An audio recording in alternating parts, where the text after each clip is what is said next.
Hello दोस्तों, स्वागत है आपका हमारे यूट्यूब चैनल स्टडी डायलॉग्स में। ये हमारी डेली करंट अफेयर की सीरीज़ है। यहाँ पर हम लोग चुनिंदा 8 MCQs को डिस्कस करते हैं जो कि इन्हीं इंपॉर्टेंट करंट अफेयर से बनाए जाते हैं, और साथ में जो भी MCQs के हमारे इंपॉर्टेंट पॉइंट्स होते हैं, स्टैटिक जी के हैं, वो भी हम लोग डिस्कस करते हुए चलते हैं। तो आज की वीडियो में हम लोग 16, 17 और 18 जुलाई के जो भी इम्पोर्टेंट करंट अफेयर्स हैं, न्यूज़ हैं, उनसे बनने वाले इम्पॉर्टेंट MCQs को डिस्कस करेंगे। अब ये जो हमारी सीरीज़ है ये हिंदी और इंग्लिश मीडियम दोनों ही बच्चों के लिए है, तो दोनों बच्चे इसका फ़ायदा ज़रूर उठाएं। और अगर आप इस सीरीज़ को फॉलो करते हैं तो आपको ये पता पड़ जाता है कि किस तरीके से इम्पॉर्टेंट महत्वपूर्ण करंट अफेयर में से आपके एग्ज़ाम में एग्जामिनर क्वेश्चन बना के कैसे देता है। तो यहाँ पर हमारा यही प्रयास है कि आपको पहले से अब रूबरू हो जाए कि करंट अफेयर से किस टाइप के क्वेश्चन आपके एग्ज़ाम में आ सकते हैं। तो इस वीडियो को एंड तक ज़रूर देखें, बीच में स्किप ना करें और सब्सक्राइब करें चैनल को। तो स्टार्ट करते हैं। हमारा पहला क्वेश्चन ये है कि रिसेंटली इन द न्यूज़ चेपिया project of Mars was developed by. यहाँ पर ये बोला गया है कि हाल ही में खबरों में रहा मंगल ग्रह का चेपिया प्रोजेक्ट। ठीक है, किसका? मंगल ग्रह का चेपिया प्रोजेक्ट है। ये किसके द्वारा विकसित किया गया है? नासा के द्वारा, इसरो के द्वारा, जक्सक के द्वारा, या फिर यूरोपियन स्पेस एजेंसी के द्वारा? तो इसका सही आंसर है नासा के द्वारा। मतलब नासा ने मंगल ग्रह पर, मतलब कि मार्स का एक चेपिया प्रोजेक्ट विकसित करा है। अब देखिए यहाँ पर क्या, पहली बात तो ये है कि हम चेपिया जो है इसकी फुल फॉर्म देख लेते हैं। तो इसकी फुल फॉर्म क्या है? इसकी फुल फॉर्म है crew health and performance exploration analog. ठीक है, देखिए इसमें आपकी ये जो फुल फॉर्म्स होती हैं वो भी आपसे पूछ ली जाती है, तो हमें फुल फॉर्म भी पता होनी चाहिए। अब यहाँ पर क्या है कि यहाँ पर जो नासा ने क्या करा कि चार वॉलेंटियर्स को एक ऐसे वातावरण में रखा। ठीक है, ऐसे वातावरण में रखा जो कि मार्स ग्रह की तरह ही था। ठीक है, मतलब जो मंगल जैसा मंगल पे जो वातावरण है उसी मंगल के वातावरण पे लगभग 1 साल तक ये लोग यहाँ पर रहे हैं। अब इनका उद्देश्य क्या था? इनका उद्देश्य ये था कि जो मंगल के लिए जो मिशन है, ठीक है, जो मंगल के जो मिशन हैं, जो भी हमारे मंगल के मार्स पे जो मिशन जाएंगे उनको अध्ययन करना इनका एक उद्देश्य रहा है। साथ में इन्होंने क्या करा है कि इन्होंने मंगल ग्रह की जैसे नकली मिट्टी बनाई। ठीक है, जैसे मंगल ग्रह पर लाल मिट्टी होती है, इसी तरह से मिट्टी भी उन्होंने बनाई। साथ में उन्होंने मंगल ग्रह पर पता है कि ऊबड़ खाबड़ चट्टानें होती हैं, तो उसी का उन्होंने अनुभव भी करा। और साथ में इन लोगों ने सब्जियां भी उगाई हैं। ठीक है, क्या करा है? सब्जियां भी उगाई हैं। तो पूरा जो मंगल ग्रह का जो एनवायरनमेंट है, ठीक है, जो वातावरण है, वो उन्होंने धरती पर ही बना दिया था। ठीक है, तो ये हमारे लिए इम्पोर्टेंट हो जाता है। अगर क्योंकि देखो नासा जो है ना, नासा ये चाह रहा है कि वो 2030 में मंगल ग्रह पर, मार्स पर ह्यूमंस को भेज दे, मतलब कि मानव को वो मार्स पर भेजना चाह रहा है। ठीक है, तो ये बात हुई हमारे प्रोजेक्ट की। अगर हम अपने इंडिया के बारे में बात करें तो भारत ने 2014 में ही मॉम मिशन, मतलब मॉम क्या हो गया? मंगल ग्रह का जो मिशन है, या फिर हम इसको मार्स ऑर्बिटर मिशन भी बोलते हैं। ठीक है, मार्स ऑर्बिटर मिशन बोल लो, या फिर उसको हम लोग मंगलयान बोलते हैं। ये भेज चुका है हमारा इंडिया। और जो हमारा भारत है वो ऐसा पहली कंट्री बन गया था, पहला देश था जो कि पहले ही फर्स्ट अटैम्प पर अपने जो मिशन को भेजने में कामयाब हुआ था। ये हमारे भारत के बारे में बात होगी। और अगर हम अपने मंगल के ग्रह के बारे में बात करें, मतलब मार्स के बारे में कुछ बातें करें, तो इसकी जो ग्रेविटी होती है, ठीक है, जो इसकी ग्रेविटी है वो हमारी जो अर्थ है उससे 1/3 होती है। ठीक है, मतलब उसके 1/3 जो ग्रेविटी हमारी अर्थ पर है उसकी 1/3 ग्रेविटी आपको मार्स पर मिलेगी। अब जो हमारा जो मार्स है उस पर जो एनवायरनमेंट होता है, जो एटमॉस्फेयर है, वातावरण है, वो थोड़ा थिनर हो जाता है। और यहाँ पर उसने लगभग 95% जो है कार्बन डाइऑक्साइड है और 1% ऑक्सीजन मार्स पर मिलती है। तो आपसे क्वेश्चन पूछे जा सकते हैं। तो जितनी भी इम्पोर्टेंट इन्फॉर्मेशन थी वो मैंने आपको सारी साथ के साथ बता दी है। आप इसको, इन पॉइंट्स को आप लोग नोट करते हुए चलिए। तो नेक्स्ट क्वेश्चन पे चलते हैं। अब देखिए नेक्स्ट क्वेश्चन है कि which of the following states of India gets top rank in NITI Aayog SDG India index 2023 और 24। ठीक है, SDG का मतलब है कि सस्टेनेबल डेवलपमेंट गोल्स के बारे में बात कर रहे हैं यहाँ पर। कि निम्नलिखित में से भारत का कौन सा राज्य नीति आयोग के sustainable development goal India index 2023-24 में शीर्ष स्थान पर रहा है? क्या वो बिहार है, केरल है, तमिलनाडु है या फिर वो उत्तराखंड है? तो उसका सही आंसर है उत्तराखंड। ठीक है, उत्तराखंड है। अब देखिए, जो हमारा नीति आयोग है वो रेगुलरली ऐसी इंडेक्स निकालता रहता है, तो इन सभी इंडेक्स में हमारा जो उत्तराखंड है एसडीजी में वो टॉप रैंक पर रहा है। अगर नीति आयोग की बात करें, ठीक है, नीति आयोग की बात करें, जो नीति आयोग के जो वाइस चेयरमैन है, ठीक है, उपाध्यक्ष हैं, वो हैं सुमन बैरी जी। ठीक है, ये भी क्वेश्चन आपसे पहले भी पूछा जा चुका है एग्जाम में, तो अभी भी पूछ सकते हैं। और जिसके सीईओ है नीति आयोग के, नीति आयोग के जो सीईओ हैं वो है बीवीआर सुब्रमण्यम। ठीक है, क्या है? बीवीआर सुब्रमण्यम जी। अब देखिए, इसमें कंफ्यूज मत होना आप, क्योंकि आपसे कभी सीईओ पूछा जाता है तो ऑप्शन आपको सुमन बैरी भी दे दिया जाता है, तो हमें यहाँ पे ये याद रखना है कि जो सुमन बैरी जी हैं वो वाइस चेयरमैन हैं और जो सीईओ हैं वो है सुब्रमण्यम। इंपॉर्टेंट हो गया। अगर हम बात करें कि जो टॉप तो हमारे उत्तराखंड ने करा है, उसके बाद जो सेकेंड नंबर पर है वो केरला है, थर्ड नंबर पर है तमिलनाडु। अगर बिहार की बात करें, जो बिहार की अगर हम बात करते हैं तो बिहार एक ऐसा राज्य आया है जो कि उसका जो इंडेक्स है वो अच्छा नहीं आया है, बल्कि वो लैगर्ड स्टेट के राज्य में, मतलब कि नीचे, मतलब जो खराब जिन राज्यों ने खराब परफॉर्मेंस करा है उसमें हमारा बिहार आया है। और अगर यूनियन टेरिटरी की बात करें, ऐसी यूनियन टेरिटरी जिन्होंने भी ख़राब परफॉर्मेंस करा है, तो उसमें कौन सी यूनियन टेरिटरी है? मतलब वो है लद्दाख है और साथ में है लक्षद्वीप। ठीक है, लद्दाख और लक्षद्वीप ये यूनियन टेरिटरी ने ख़राब परफॉर्मेंस करा है। अगर आपसे पूछे टॉप किसने करा है, तो उत्तराखंड ने करा है, सेकंड पर केरला, थर्ड पे तमिलनाडु, और जो बिहार है वो आपका लैगर्ड स्टेट में आया, मतलब कि उसने थोड़ा ख़राब परफॉर्मेंस करा है। और यूनियन टेरिटरी की बात करें तो लद्दाख और लक्षद्वीप ने अच्छा परफॉर्मेंस नहीं दिया है। चलिए नेक्स्ट क्वेश्चन पे चलते हैं। नेक्स्ट क्वेश्चन है हमारा कि ऑपरेशन जज्बा इज़ रिलेटेड टू। अब देखिए यहाँ पर क्या है कि ऑपरेशन जज्बा का संबंध है, किससे संबंध है?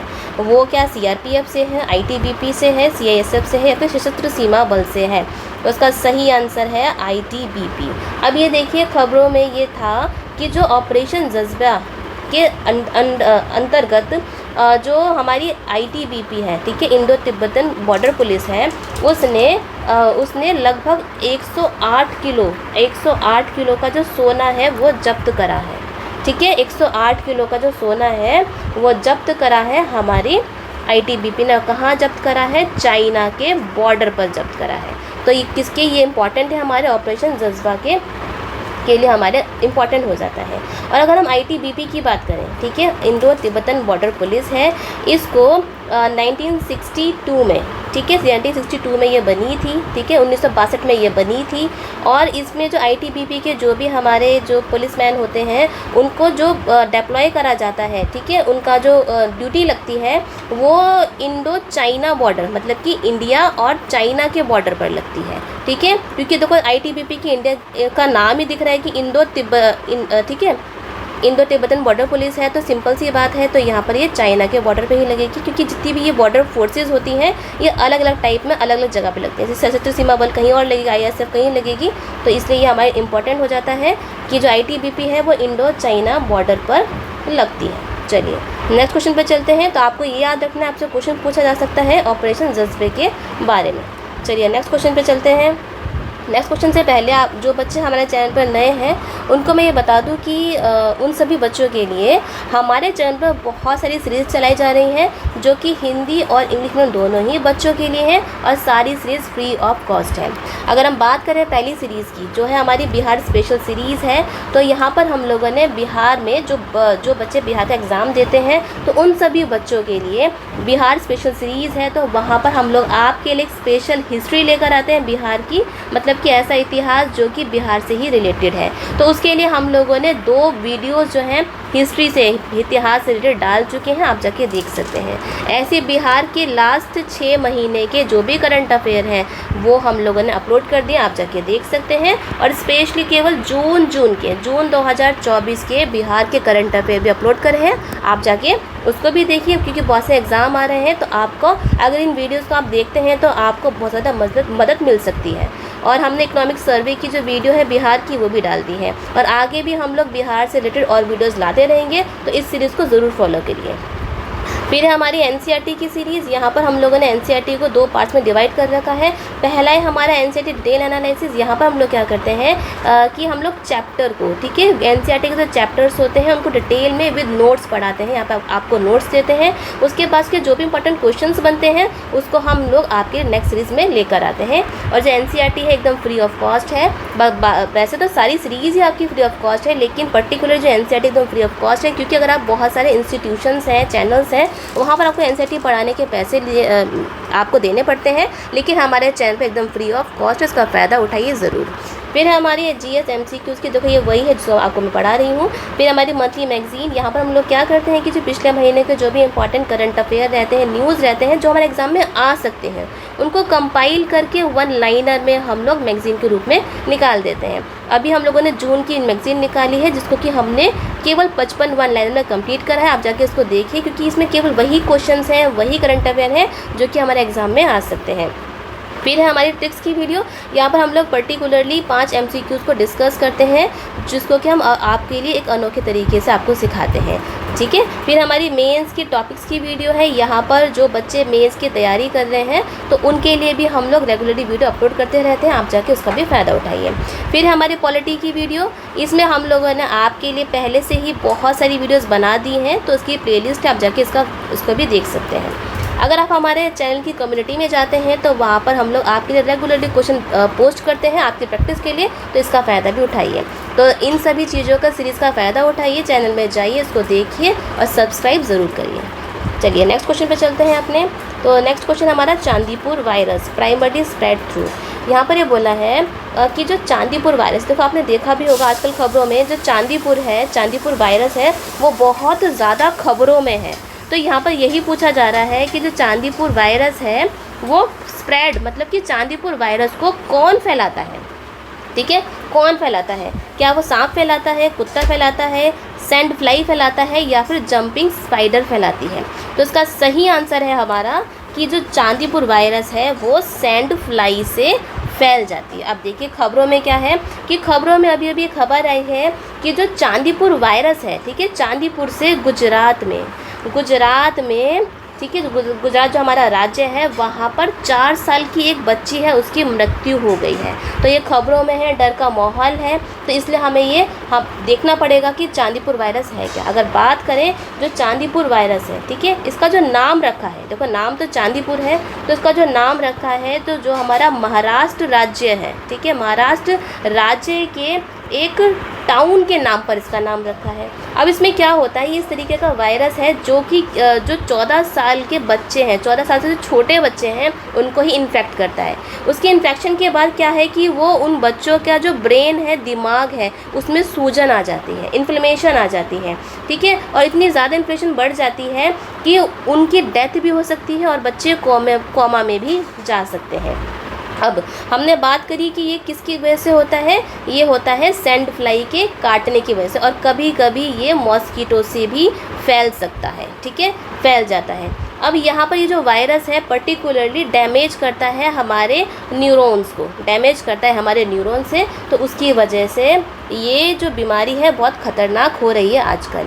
अब यहाँ पर ख़तरा ये है कि ज़्यादातर जब भी प्री मानसून होता है या फिर मानसून आने वाला होता है या फिर जब मानसून आ चुका होता है, तो उस समय आपको पता है मक्खी मच्छर बहुत ज़्यादा हो जाते हैं, तो उसी टाइम पर ये सैंड फ्लाई भी पैदा होती है। और जो सैंड फ्लाई है आपको ये मड में, मतलब कि मिट्टी में पाई जाएगी, तो उसकी वजह से इनकी तादाद बहुत ज़्यादा हो जाती है और ये बीमारी फैलने का खतरा रहता है। तो हमें तो इसका इलाज, तो अगर इलाज की बात करें तो इसमें इलाज जो है, इसका इलाज अभी तक कोई भी पर्टिकुलरली इसका ड्रग नहीं है, कोई भी दवाई इसकी नहीं है, तो हम लोग केवल क्योर कर सकते हैं। तो मानसून के टाइम पर अपने मक्खी मच्छर पैदा ना होने दें, जिससे कि ऐसी खतरनाक बीमारियों से हम लोग बच सकें। तो ये था चांदीपुर से रिलेटेड हमारा क्वेश्चन। अब हम चलते हैं नेक्स्ट क्वेश्चन पे, जिसमें कि लिखा है कि the joint maritime exercise MPX, ठीक है, MPX एक्सरसाइज है रिसेंटली हेल्ड इन अरेबियन सी, ठीक है, अरेबियन सी मतलब कि देखिए हमारा भारत है, तो यहाँ पर जो समुद्र पड़ता है वो हमारा हो गया अरेबियन सी,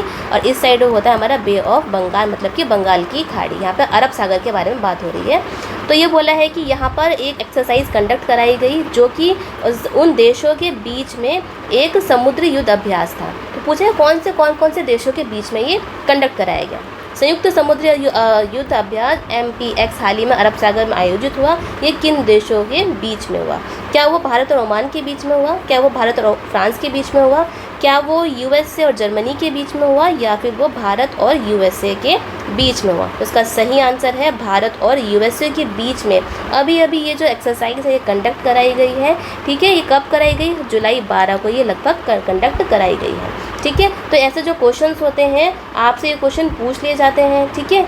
आपसे क्वेश्चन पूछे जाते हैं क्योंकि बहुत से एक्सरसाइज हैं जो कि हमारे एग्ज़ाम में पहले भी आ चुकी हैं। अब हम बात कर लेते हैं कि ऐसे और भी एक्सरसाइज हैं जो कि हम USA के साथ, अमेरिका के साथ करते हैं। जैसे कि कौन कौन सी करते हैं? जैसे कि हमारी होगी वज्र प्रहार, ठीक है, वज्र प्रहार है, ठीक है, कोप इंडिया है। ये सारी एक्सरसाइज हैं जो हमारी USA के साथ होती हैं। अब जैसे कि आपको पता है मालाबार एक्सरसाइज भी होती है, ठीक है, मालाबार एक्सरसाइज होगी, रेड फ्लैग एक्सरसाइज है, और कौन सी है? वो है रिम पैक एक्सरसाइज, ठीक है। इंपॉर्टेंट है, आपको ये भी ध्यान में रखना होगा। देखो आपको जो भी इंपॉर्टेंट पॉइंट्स आपको मैं बताती जा रही हूँ, ठीक है। ये हमारा एक क्वेश्चन नहीं है, बल्कि अगर हम डिस्कस करते हैं इसके इंपॉर्टेंट पॉइंट्स को तो हमारे एक क्वेश्चन की जगह हम लोग 5-6 क्वेश्चन को सॉल्व कर लेते हैं। तो इस सीरीज़ आपको यही फ़ायदा होता है कि आपको लगता है कि हम लोग 8 क्वेश्चन कर रहे हैं, लेकिन नहीं, उसके बदले हम लोग लगभग 30 से लेकर 25 से 30 क्वेश्चन यहाँ पे हम लोग कवर कर लेते हैं। चलिए अब हम चलते हैं नेक्स्ट क्वेश्चन पे। वो है हमारा who won the Wimbledon men's single 2024, ठीक है। मतलब कि विंबलडन, आपको पता है विंबलडन हुआ है, विंबलडन का पुरुष एकल 2024 खिताब किसके द्वारा जीता गया है? 2024 का पूछा जा रहा है, मेंस सिंगल पूछा जा रहा है, तो किसके द्वारा जीता गया है? कार्लोस अल्कराज के द्वारा, नोवाक जोकोविच के द्वारा, रोजर फेडरर के द्वारा, या फिर एंडी मोरे के द्वारा? तो इसका सही आंसर है कार्लोस अल्कराज, ठीक है। अब ये देखिए जो स्पोर्ट्स के जो क्वेश्चंस होते हैं वो भी आजकल हमारे एग्ज़ाम में पूछे जा रहे हैं, क्योंकि बच्चे क्या करते हैं कि इन क्वेश्चंस को वो लोग नेगलेक्ट कर देते हैं, ठीक है। तो इसलिए हमें नहीं करना, हमें सभी टॉपिक्स को लेकर चलना है। हमारा एक भी क्वेश्चन गलत नहीं होना चाहिए। एक एक नंबर हमारी कट ऑफ को पास कराने में हेल्प करता है। तो हम लोगों ने इसलिए क्वेश्चन आपके लिए लेकर आए हैं। तो यहाँ पर विंबलडन में कौन जीता है? वो जीता है कार्लोस अल्कराज। अब ये कहाँ है, कौन से देश के हैं? तो ये हैं स्पेन के, ठीक है। अल्कराज जीते हैं। और किसको हराया है? तो हराया है इन्होंने नोवाक जोकोविच को। किसको हराया है? नोवाक जोकोविच को इन्होंने हराया है। अब यहीं पर अगर हम बात करें कि ये तो हमने बात करी मैन सिंगल की, अगर हम वुमेन सिंगल की बात करें, मतलब महिला एकल की बात करें, तो वो भी कोई ना कोई तो जीता ही होगा ना। तो वो 2024 में विंबलडन का खिताब जीता है बारबोरा रेज़्किकोवा ने, ठीक है। कुछ मैंने गलत बोल दिया तो उसके लिए सॉरी, माफ़ी मांगती हूँ। प्रोनाउंसिएशन में थोड़ी गड़बड़ी है, लेकिन आप बस पढ़ाई पे ध्यान दीजिए यहाँ पर कि किसने करा है। वुमेन का बारबोरा ने ये जीता है। तो हमारे लिए इम्पॉर्टेंट ये हो जाता है, क्योंकि पहले भी ऐसे क्वेश्चन हमारे एग्ज़ाम में पूछे गए हैं और पूछे भी जा सकते हैं। चलिए नेक्स्ट क्वेश्चन है हमारा कि according to the United Nations report, ठीक है। यहाँ पूछा है कि अगर हम बात करें यूनाइटेड नेशन रिपोर्ट के अनुसार India's population will be what billion of 2060 में। यह पूछा है अगर हम संयुक्त राष्ट्रीय रिपोर्ट के अनुसार वर्ष 2060 के दशक तक भारत की जनसंख्या कितनी हो जाएगी। फिलहाल ये रिपोर्ट निकली है, पिछले साल भी ये रिपोर्ट निकली थी। उस रिपोर्ट के अनुसार जो पिछले साल आपकी रिपोर्ट निकली थी उसमें ये बोला गया था कि हमारा देश जो है वो पूरे विश्व का नंबर 1 पॉपुलस कंट्री बन चुका है, कि हमारे देश में जनसंख्या है पूरे विश्व में सबसे ज़्यादा है। अब ये रिपोर्ट इस साल दोबारा निकली है, तो वहाँ पर ये बोला गया है, भारत के बारे में ही बोला गया है कि 2060 तक भारत की पॉपुलेशन जनसंख्या कितनी हो जाएगी। क्या वो 1.7 बिलियन होगी, 1.8 बिलियन होगी, 9 बिलियन होगी, या फिर 4 बिलियन हो जाएगी। तो इसका सही आंसर है, इन्होंने बोला है कि जो देश है हमारा देश 2060 तक 1.7 बिलियन वाला जनसंख्या वाला देश हो जाएगा। अब देखिए कितनी बड़ी बात है, हमारे देश में किस तरीके से पॉपुलेशन बढ़ रही है, ठीक है। अब हम बात करें हमारा जो देश है वो इंडिया जो है सबसे ज़्यादा पॉपुलस कंट्री है। नंबर 2 पे आता है चाइना और नंबर 3 पर आता है अमेरिका। ये क्वेश्चन भी आपसे पूछा जा सकता है, ठीक है। तो यहाँ पर ये भी बोला गया इस रिपोर्ट में, देखो सबसे पहले क्या था, इंडिया सबसे ज़्यादा जनसंख्या वाला देश है, उसके बाद चाइना है और नंबर 3 पर है अमेरिका। इस रिपोर्ट में ये भी बोला गया है कि 2060 के बाद, ठीक है, 2060 तक तो हमारी जो जनसंख्या है वो बढ़ेगी, 1.7 बिलियन हो जाएगी, और उसके बाद ये 12% घटना स्टार्ट होगी, ठीक है। 12% घटना स्टार्ट होगी। और ये बोला गया है कि 21वीं सेंचुरी में, ठीक है, 21वीं सदी की बात करें तो भारत ही पूरे विश्व का सबसे ज़्यादा जनसंख्या वाला देश रहेगा, ठीक है, ये देश रहेगा। तो हमारे इम्पॉर्टेंट है। और अगर अभी की बात करें, इस रिपोर्ट के अनुसार बात करें तो अभी हमारे देश की जनसंख्या है वो है 145 करोड़, ठीक है, 145 करोड़ है। चलिए नेक्स्ट क्वेश्चन पे चलते हैं। नेक्स्ट क्वेश्चन हमारा, which of the following statements are correct regarding Asian Development Bank, ठीक है। एशियन डेवलपमेंट बैंक से जो यहाँ पूछा है कि कौन सा कथन एशियन विकास बैंक से संबंधित सही है, ये पूछा गया है, ठीक है। क्या ये 1976 में स्थापित हुआ था? इंडिया एक इसका फाउंडिंग मेंबर है। इसका हेडक्वार्टर जो है मनीला फिलीपींस में है, या फिर इनमें से कोई नहीं है। अभी देखिए यहाँ पे क्या पूछा गया है, कौन सा स्टेटमेंट जो है वो सही है। तो सही है हमारा, India is a founding member, ठीक है। पहला गलत है, तीसरा एक मिनट, यहाँ पे तीसरा भी सही है वैसे तो, ठीक है। यहाँ पे 2 स्टेटमेंट्स हमारी सही हो जाएंगी, ठीक है, 2 स्टेटमेंट हमारी सही है। तो हमें देख लेना है, यहाँ पे मिस प्रिंट हो गया है, ठीक है। पहला बी और सी हमारा बिल्कुल सही है। अब यहाँ पर क्या है कि जो एशियन डेवलपमेंट बैंक है, ठीक है, एशियन डेवलपमेंट बैंक ने ये बोला है कि फाइनेंशियल ईयर 2025 में अगर जीडीपी, इंडिया की जो जीडीपी ग्रोथ है, ठीक है, ग्रॉस डोमेस्टिक प्रोडक्ट की ग्रोथ है वो 7% रहेगी। तो इस रिलेटेड हमारा क्वेश्चन आ जाता है कि यहाँ पे एडीबी के बारे में हमें पता होना चाहिए। एडीबी क्या है? एशियाई विकास बैंक, मतलब एशियन डेवलपमेंट बैंक है। तो सबसे पहली बात तो ये है कि एशियन डेवलपमेंट बैंक जो है वो 1966 में ये बनाया गया था, एस्टेब्लिश हुआ था। अगर इसकी बात करें तो इसमें 68 मेंबर्स हैं, ठीक है, 68 इसमें मेंबर्स हैं, ठीक है, इसमें 68 मेंबर हैं, जिसमें से कि जो हमारा भारत है वो इसका एक संस्थापक सदस्य है। मतलब जब ये बना था, एशियन डेवलपमेंट बैंक बना था, तो उस समय हमारा भारत भी इसका हिस्सा था, सदस्य था। अब 68 में से अगर बात करें तो इसमें से 49, ठीक है, 49 जो मेंबर हैं वो एशिया से आते हैं, एशिया एंड पैसिफिक एरिया से आते हैं। और अगर 19 की बात करें तो 19 सदस्य जो है वो इन सभी, क्योंकि तो यहाँ पे नाम क्या है कि एशियन डेवलपमेंट बैंक बोला है, तो कोई भी बच्चा ये सोचेगा कि शायद इसमें से केवल एशिया के ही देश के लोग होंगे, लेकिन ऐसी बात नहीं है। इसमें केवल 49 लोग जो हैं, मेंबर जो हैं, कंट्री जो हैं, देश हैं, वो एशिया और पैसिफिक रीजन के हैं, और 19 कंट्री जो हैं वो इसके आउटसाइड एरिया से आती हैं। अब इसका जो उद्देश्य है, एम है, ठीक है, जो इसका एम है, उद्देश्य है, वो है आपका सोशल और इकोनॉमिक डेवलपमेंट करना, ठीक है, सोशल इकोनॉमिक डेवलपमेंट करना इसका उद्देश्य है। और इसका हेडक्वार्टर जो है वो मनीला और फिलीपींस में है। तो यहाँ पे मिस प्रिंट था कि इसका जो सही आंसर हमारा बी भी सही है और सी भी हमारा सही है, ठीक है। चलिए, ये था हमारे 8 क्वेश्चन। अगर आपको इनमें से कोई भी इन क्वेश्चंस में प्रॉब्लम है तो आप हमें कमेंट सेक्शन में पूछ सकते हैं, ठीक है। अगर वीडियो कैसी लगी ये भी आप बताइए, कमेंट करके बताइए। वीडियो को ज़्यादा से ज़्यादा लाइक करिए, अपने दोस्तों से भी कराइए, और वीडियो को शेयर भी करिए, ठीक है, और सब्सक्राइब भी करिए हमारे चैनल को, ठीक है। अगर आप वीडियो को ज़्यादा लाइक करते हैं, शेयर करते हैं, तो हमें एनकरेजमेंट मिलता है, जिससे कि हम लोग आपके लिए और सीरीज़ भी ला सकें, ठीक है। चैनल को सब्सक्राइब ज़रूर करें। तो मिलते हैं नेक्स्ट वीडियो में। Happy learning.